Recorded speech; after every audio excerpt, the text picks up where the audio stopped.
آپ اگر دوست بناتے ہیں تو آپ نے کس کو دوست بنانا ہے. ہم ہر روز ایک حدیث بیان کرتے ہیں اور آپ تک وہ پہنچتی ہیں، آپ میں سے جو اس سلسلے کو دیکھتے ہیں.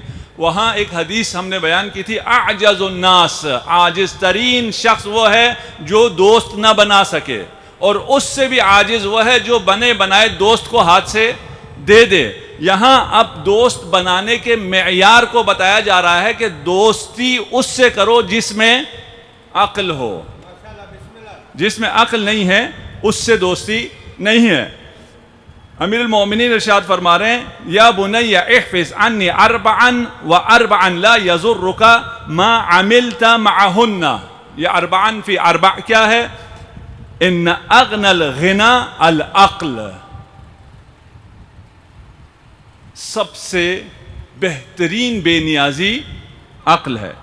وَأَكْبَرُ الْفَقْرِ الْحُمْقِ، اور بدترین فقر حماقت ہے.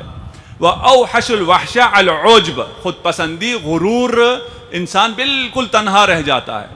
اکرم الحسب حسن الخلق. یا بنی ایاک ومصادقۃ الاحمق، کسی احمق سے کبھی دوستی نہ کرنا. فإنه يريد أن ينفعك، وہ تجھے فائدہ پہنچانا چاہے گا اور تجھے نقصان پہنچا دے گا. یہ احمق کہتا پھر رہا تھا موسیٰ بڑا طاقتور ہے، اس نے ایک ہی مکہ مارا، وہ بیچارہ مر گیا. وہ آپ کی تعریف کر رہا ہے لیکن آپ کو نقصان پہنچے گا. ایاک ومصادقۃ الکذاب، کسی جھوٹے سے بھی کبھی دوستی نہ کرنا. وہ سراب کی مانند ہے، جو دور ہوگا اسے نزدیک بتائے گا، جو نزدیک ہوگا اسے دور بتائے گا.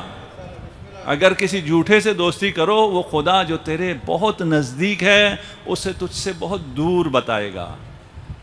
اور شیطان اور برائیاں جو تجھ سے بہت دور ہے، تو فرش عذاب پر ہے، برائیاں تجھ سے بہت دور ہے.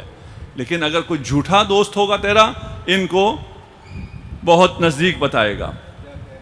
بہت سے احادیث ہیں عقل پر، میں مختصر کر دوں، صرف اتنا بتا دوں کہ مسلمانوں کے زوال کا سبب عقل سے دوری ہے.